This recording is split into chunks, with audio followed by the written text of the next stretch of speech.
Halo Tribuner, selamat siang. Anda sedang menyaksikan program Live Report on the Spot edisi Kamis 2 Desember 2021.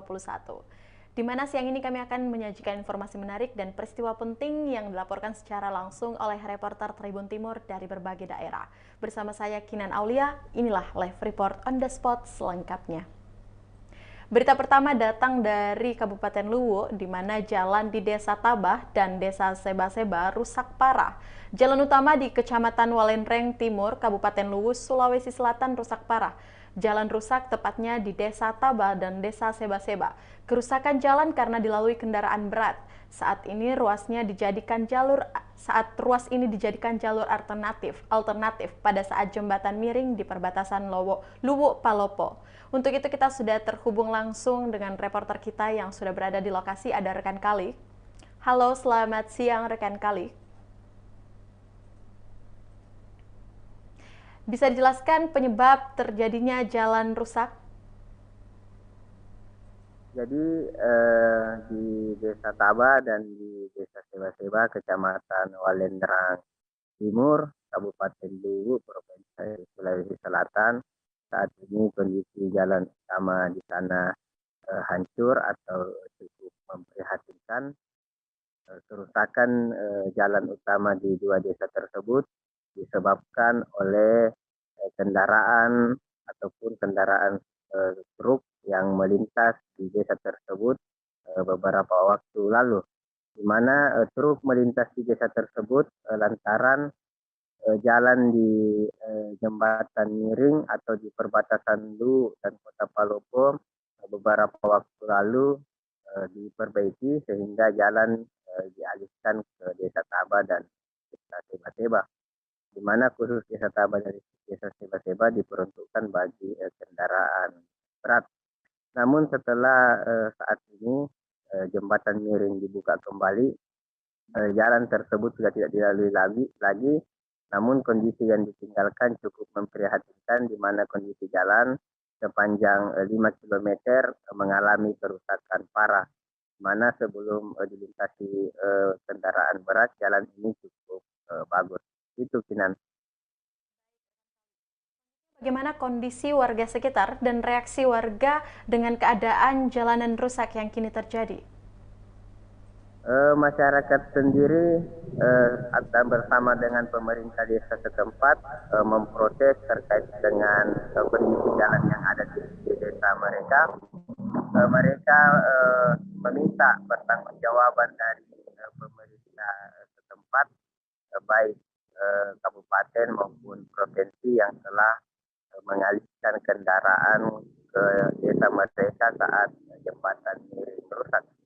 Olehnya itu mereka meminta agar segera pemerintah memperbaiki jalan mereka karena mereka sangat terganggu dengan kondisi jalan yang ada saat ini.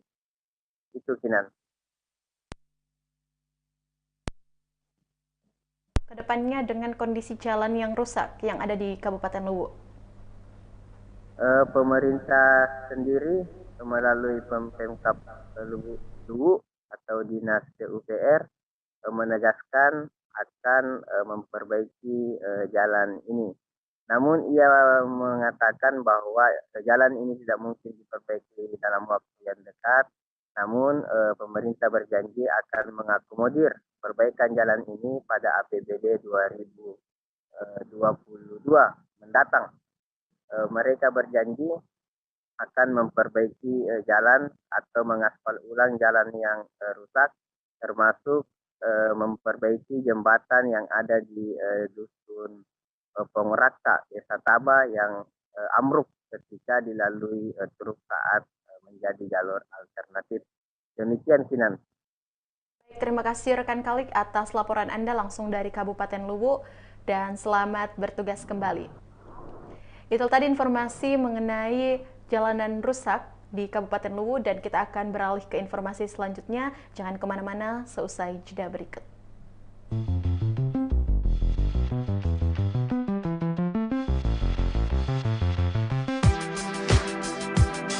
Jalan-jalan ke pantai atau menaiki puncak gunung, melihat dataran indah dan membayangkan lukisan alam Tuhan yang menakjubkan akan tersaji dalam sebuah liputan menarik juga eksklusif Ikuti perjalanan saya menuju destinasi paling epik di Sulawesi Selatan, hanya di Wisata Virtual Tribuners.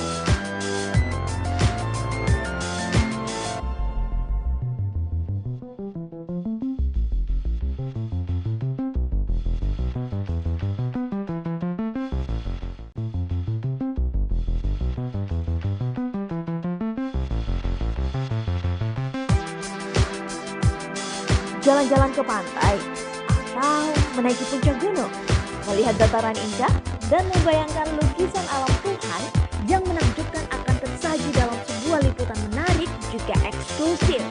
Ikuti perjalanan saya menuju destinasi paling epik di Sulawesi Selatan, hanya di Wisata Virtual Tribuners.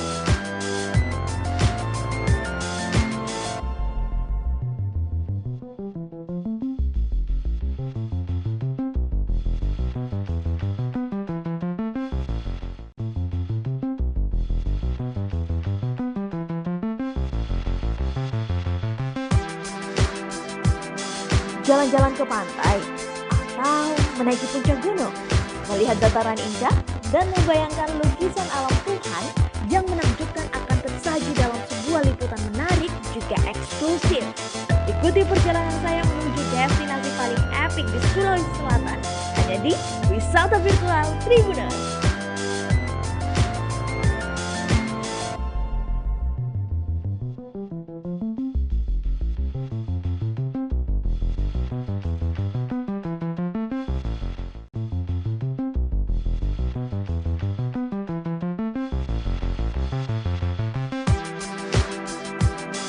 Jalan-jalan ke pantai, atau menaiki puncak gunung, melihat dataran indah, dan membayangkan lukisan alam Tuhan yang menakjubkan akan tersaji dalam sebuah liputan menarik juga eksklusif.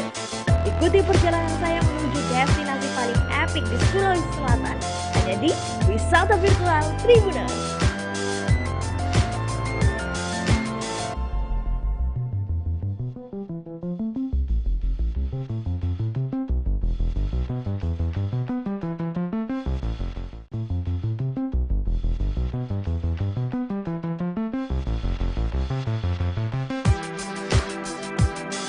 Jalan-jalan ke pantai, atau menaiki puncak gunung, melihat dataran indah, dan membayangkan lukisan alam Tuhan yang menakjubkan akan tersaji dalam sebuah liputan menarik juga eksklusif. Ikuti perjalanan saya menuju destinasi paling epik di Sulawesi Selatan, hanya di Wisata Virtual Tribuners.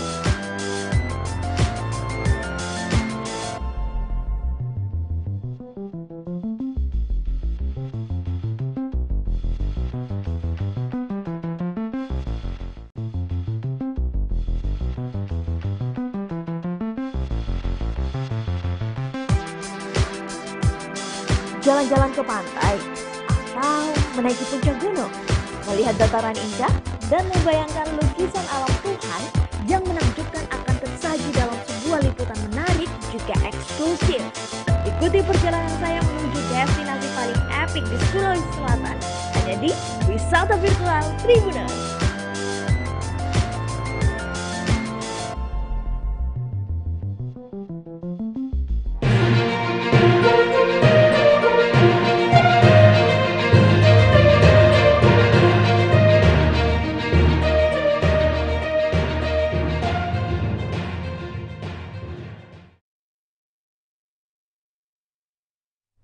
Terima kasih Tribuners, Anda masih setia menyaksikan live report on the spot selengkapnya bersama saya Kinan Aulia.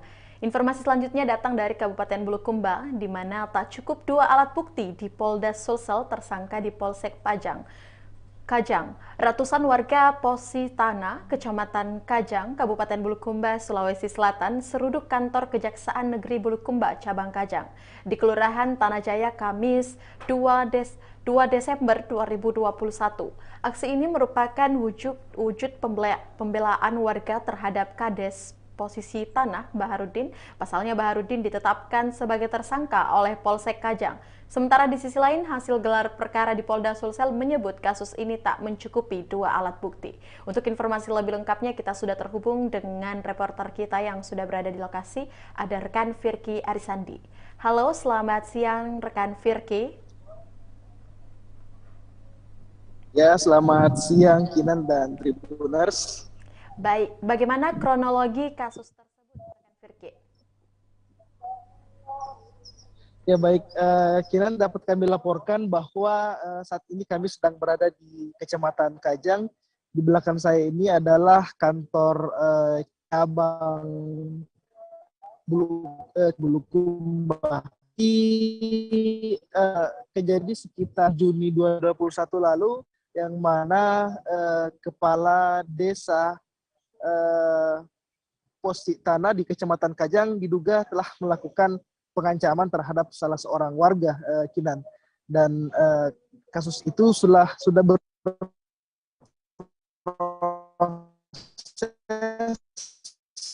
sebelumnya berprolikan ke untuk diproses, dan saat ini kasus tersebut telah P21, meskipun sebelumnya telah dinyatakan tidak cukup alat bukti oleh Diskrim di Polda Sulsel, tapi setelah dikembalikan ke Polsek Kajang, Baharudin kemudian ditetapkan menjadi tersangka, Kinan, seperti itu. Baik rekan Firki, bagaimana perkembangan proses kasus tersebut dalam saat ini?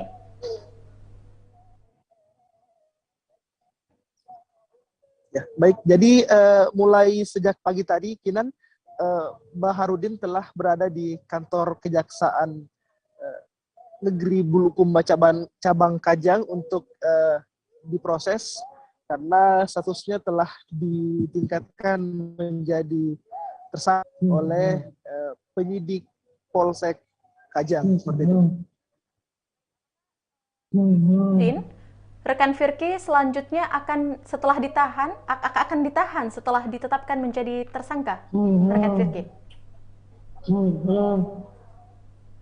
Ya, baik Kinan, untuk informasi itu ini kami menunggu hasil, dan hingga mulai dari sejak pagi tadi hingga menjelang sore ini Baharudin masih dilakukan pemeriksaan di kantor Kejaksaan Negeri Cabang Kajang.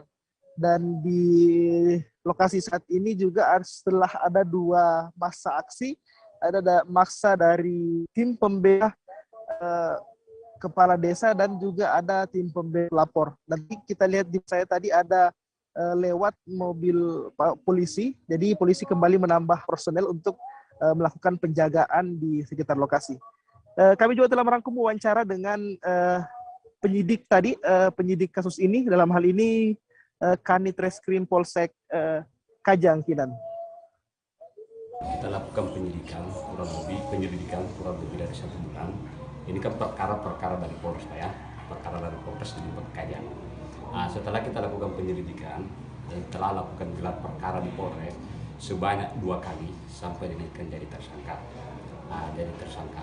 Selanjutnya dari pihak kejaksaan meminta perkara tersebut di tahap 1 karena kita sudah mengirim SPDP. Kemudian kita tahap 1, berdasar dari tahap 1 itu dikembalikan P19. P19 inilah yang kita penuhi, akhirnya mencukupi 2 alat bukti. 2 alat bukti yang cukup, makanya itu kita kirim kembali dan terpenuhi dan keluar P21. Kalau yang soal rekomendasi dari Polda sendiri, Kak? Dari rekomendasi dari Polda, setelah kita lakukan yang menganggap tidak cukup alat bukti? Bukan menganggap tidak. Dia ada petunjuk. Rekomendasi kedua mengatakan bahwa setelah itu lakukan mediasi. Lakukan mediasi. Itu yang kita lakukan, Pak. Berapa kali kita lakukan mediasi tapi tidak ada jalan. Rekomendasi kedua mengatakan bahwa apabila jalan buntu untuk untuk mediasi, maka lakukan penuhi P19. Nah, itu yang kita lakukan. Intinya dari Polsek sendiri atau dari penyidik sendiri meyakinkan bahwa ini sudah cukup? Sudah, ya, dari polisi sendiri bahkan sampai ke kejaksaan mengatakan karena sudah nyatakan lengkap, makanya P21 perkara. Siap. Itulah tadi proses wawancara dengan Bribka Budianto, Kanit Reskrim. Terima kasih rekan Firki Arisandi atas laporan Anda dan selamat bertugas kembali. Baik Tribuners, kita akan melanjutkan informasi selanjutnya seusai jeda berikut.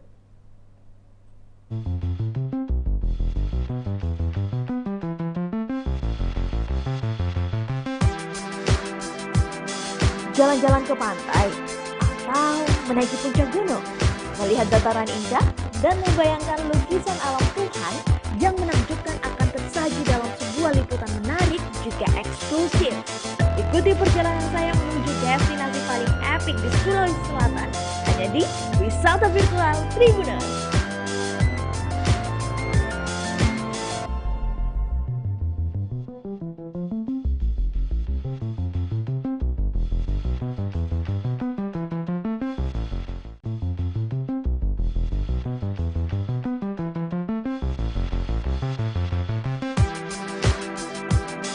Jalan-jalan ke pantai, atau menaiki puncak gunung, melihat dataran indah, dan membayangkan lukisan alam Tuhan yang menakjubkan akan tersaji dalam sebuah liputan menarik juga eksklusif.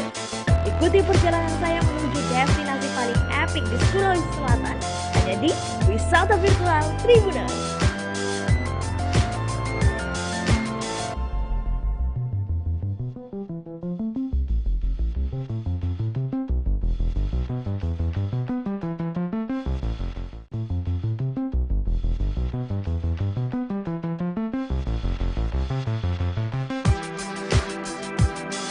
Jalan-jalan ke pantai, atau menaiki puncak gunung, melihat dataran indah, dan membayangkan lukisan alam Tuhan yang menakjubkan akan tersaji dalam sebuah liputan menarik juga eksklusif.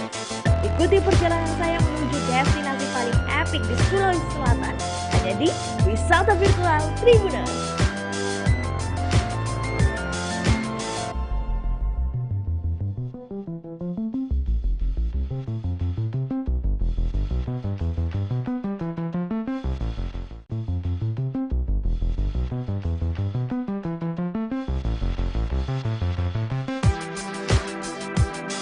Jalan-jalan ke pantai, atau menaiki puncak gunung, melihat dataran indah, dan membayangkan lukisan alam Tuhan yang menakjubkan akan tersaji dalam sebuah liputan menarik juga eksklusif.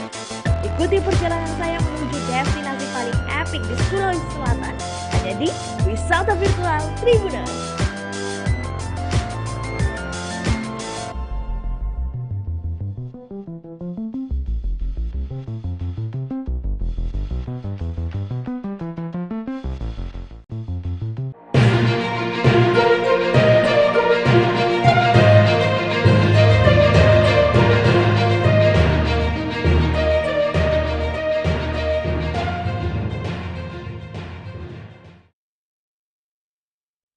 Terima kasih Tribuners, Anda masih setia untuk menyaksikan program Live Report on the Spot dan masih bersama saya Kinan Aulia.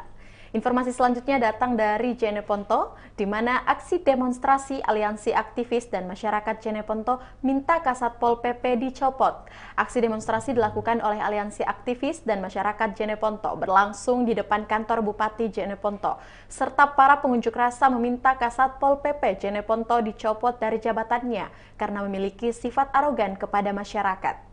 Informasi lebih lengkapnya kita sudah terhubung langsung dengan rekan reporter kita yang sudah berada di lokasi, ada Rakib.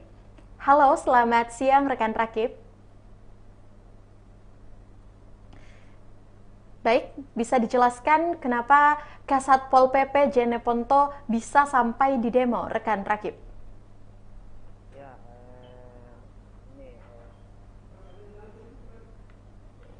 Baik, rekan Rakib. ya, halo. Oke, baik. Bagaimana bisa dijelaskan kembali kenapa Kasat Pol PP Jeneponto bisa sampai di demo? Ya,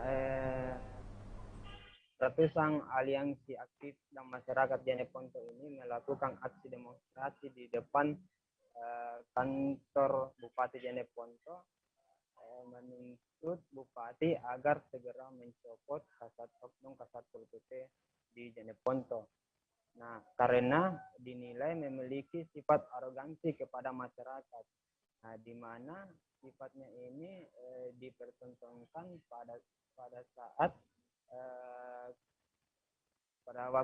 pada beberapa waktu lalu pada saat kedatangan Menteri Pariwisata ke Jeneponto di salah satu tempat wisata di Kecamatan Rumbia, Kabupaten Jeneponto, di mana pada saat itu salah seorang masyarakat yang bernama Ruslan mencoba mendekati pejabat di Jeneponto, ya dalam hal ini Wakil Bupati Jeneponto. Masyarakat ini mendekati Wakil Bupati untuk memberikan kaos atau pakaian baju kepada Wakil Bupati Jeneponto sambil meminta untuk berfoto bersama.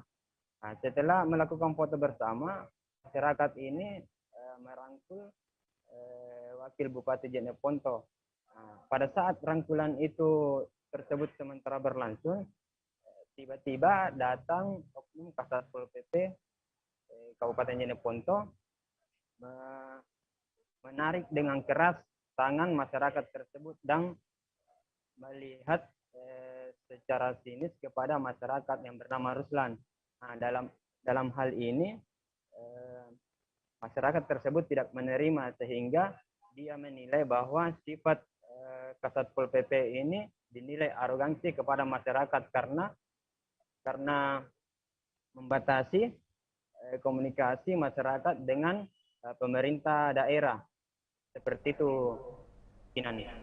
Baik, selanjutnya seperti apa perilaku yang diberikan oleh Kasatpol PP sehingga dinilai arogan oleh masyarakat? Nah, seperti yang saya jelaskan tadi, bahwa pada saat itu salah seorang masyarakat yang meminta untuk berfoto bersama pemerintah daerah, dalam hal ini Wakil Bupati Jeneponto. Nah, pada saat itu juga oknum Kasatpol PP tiba-tiba datang melarang masyarakat untuk berfoto sambil menarik tangan yang merangkul Bapak Bupati ini. Padahal Bapak Wakil Bupati ini, padahal Bapak Wakil Bupati merasa senang atau tidak merasa keberatan pada saat dirangkul oleh masyarakatnya. Seperti itu, Kinan. Baik, selanjutnya apa saja tuntutan para pengunjuk rasa atau aktivis kepada Bupati Jeneponto khususnya? Ya, adapun tuntutan para pengunjuk rasa tadi, dia meminta kepada Kasatpol PP untuk meminta maaf secara langsung kepada masyarakat Kabupaten Jeneponto di tempat umum, dan yang kedua itu tuntutannya meminta kepada Bupati Jeneponto agar segera mengevaluasi atau mencopot Kasatpol PP yang dinilai arogan kepada masyarakat. Apabila tuntutan tersebut tidak diindahkan dalam waktu ini, maka maksa aksi mengancam akan melakukan aksi yang lebih besar pada pekan mendatang dengan massa yang lebih banyak lagi. Untuk aksi hari ini belum mendapatkan titik terang karena pejabat yang ingin ditemui oleh para massa aksi tidak ada di lokasi. Sehingga massa aksi berencana akan unjuk rasa kembali pada pekan depan. Seperti itu, Kinan di studio. Baik, rekan Rakib. Selanjutnya mungkin kita akan memperlihatkan hasil wawancara langsung oleh rekan.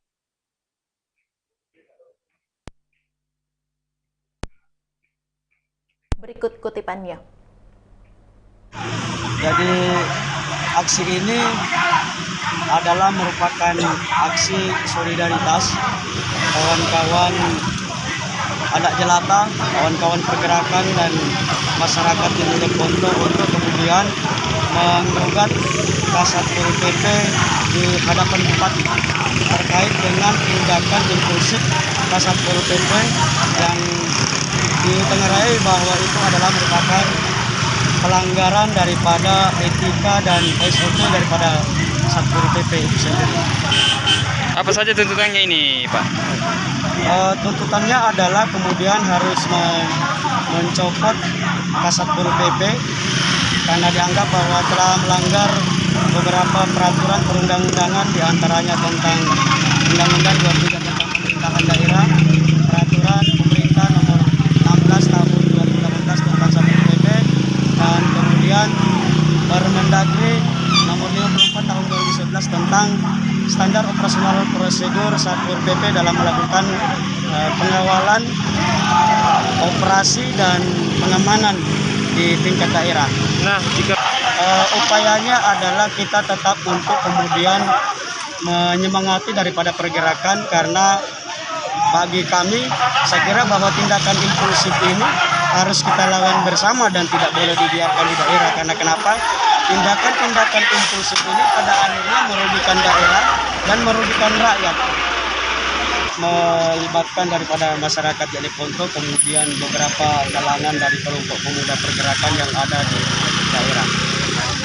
Itu adalah merupakan desain kontra intelijen yang dilakukan oleh pihak-pihak yang bertanggung jawab, yang coba untuk mengambil keuntungan daripada gerakan koalisi aktivis dan masyarakat ini. Wawancara dengan orator aksi Alim Bahri, dan terima kasih rekan Rakib atas laporan Anda langsung dari Jeneponto, dan selamat bertugas kembali. Baik Tribuners, kita akan melangkah ke berita selanjutnya datang dari Kabupaten Bantaeng, tapi seusai jeda berikut jangan kemana-mana, tetap di Live Report on the Spot.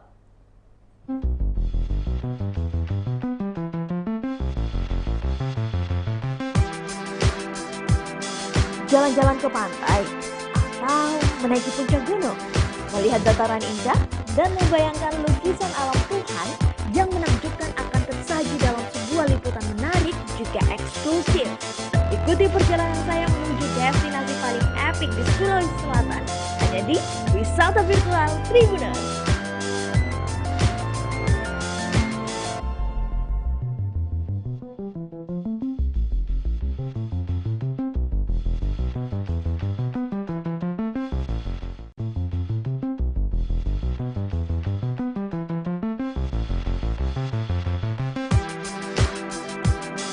Jalan-jalan ke pantai atau menaiki puncak gunung, melihat dataran indah dan membayangkan lukisan alam Tuhan yang menakjubkan akan tersaji dalam sebuah liputan menarik juga eksklusif.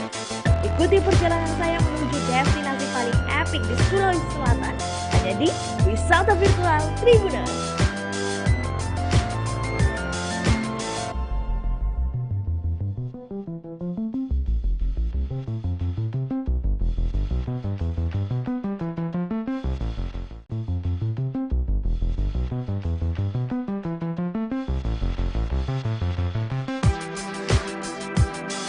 Jalan-jalan ke pantai atau menaiki puncak gunung, melihat dataran indah dan membayangkan lukisan alam Tuhan yang menakjubkan akan tersaji dalam sebuah liputan menarik juga eksklusif. Ikuti perjalanan saya menuju destinasi paling epik di Sulawesi Selatan, hanya di Wisata Virtual Tribuners.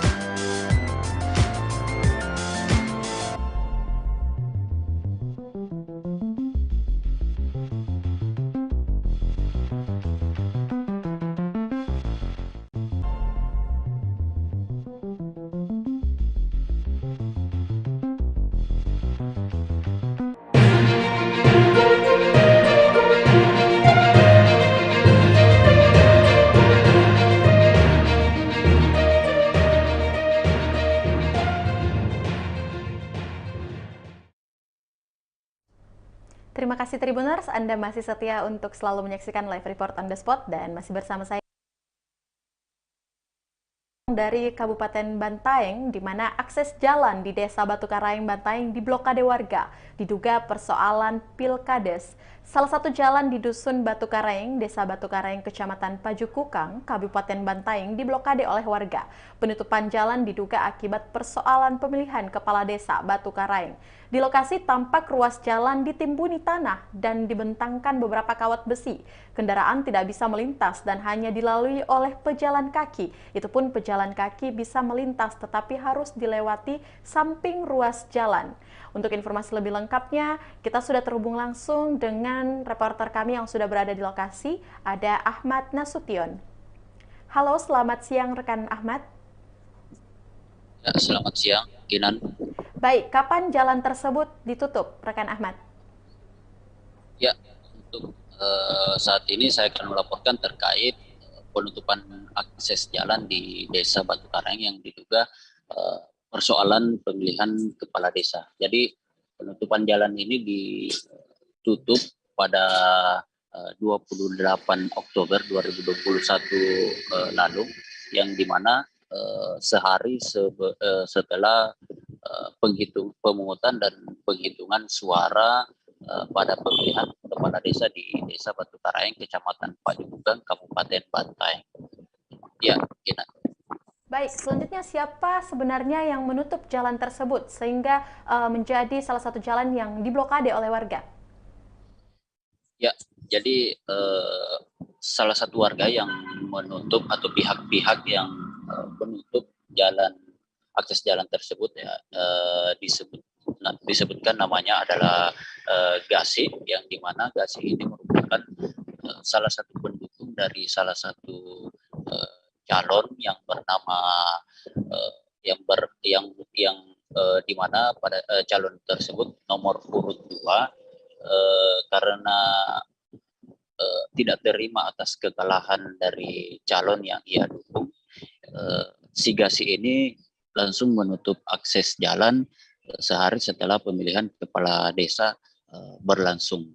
Jadi saat ini jalan tidak bisa dilalui oleh kendaraan dan warga sangat resah dengan adanya penutupan jalan yang dilakukan oleh salah satu pendukung calon kepala desa, yaitu Gasi.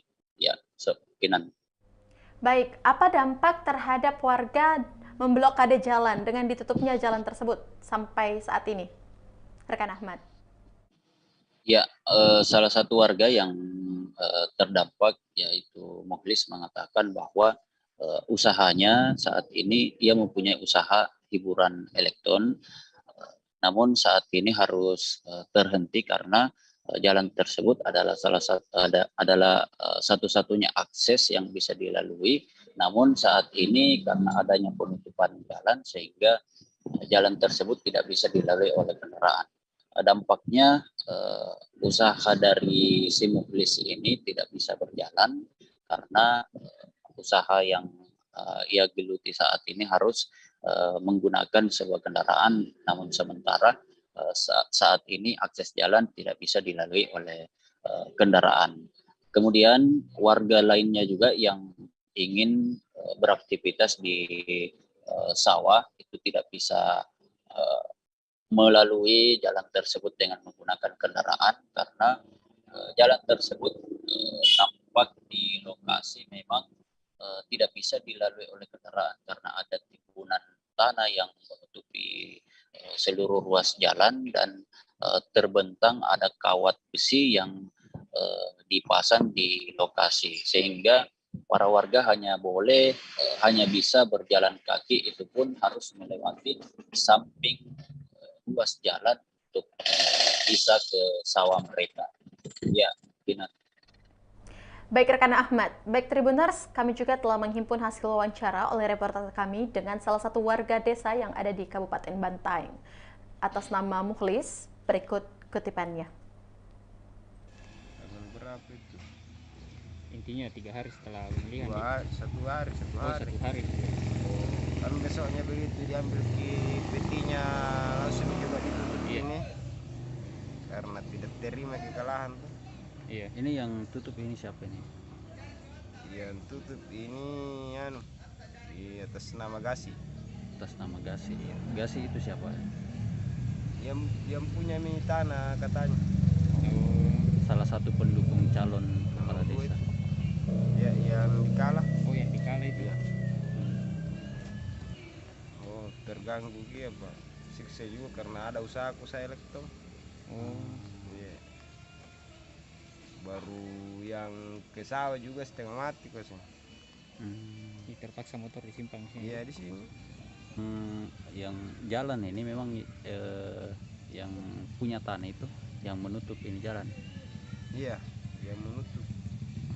Oh ya, anunya ini lokasi tanahnya ini yang dibikin jalan nanti. Iya, lokasi tanahnya namanya orang tuanya dulu. Orang tuanya. Iya. Tapi ini sudah masuk dalam pemerintah. Karena di peta blok sudah masuk garis merah tuh. Iya. Oh.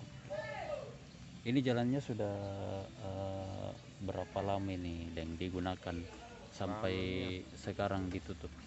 10 tahun nih kalau jalan ini. Sudah puluhan tahun. Iya. Jadi harap dibuka ya karena mengganggu juga tuh. Dia melapor. Sejak kapan gitu melapor? Tanggal berapa tuh? Ada 1 minggu. 1 minggu di? Ada 1 minggu.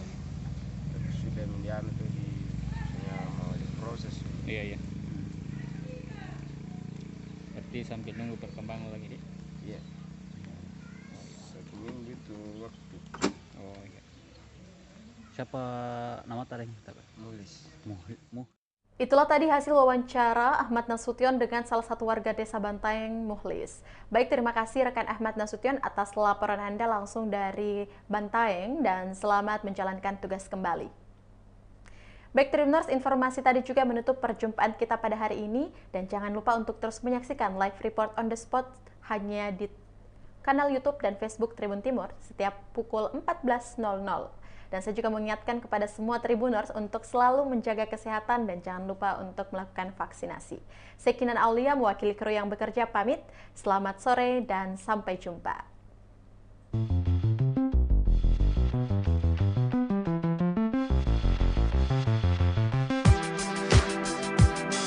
Jalan-jalan ke pantai atau menaiki puncak gunung, melihat dataran indah dan membayangkan lukisan alam Tuhan yang menakjubkan akan tersaji dalam sebuah liputan menarik juga eksklusif. Ikuti perjalanan saya menuju destinasi paling epik di Sulawesi Selatan hanya di Wisata Virtual Tribuners.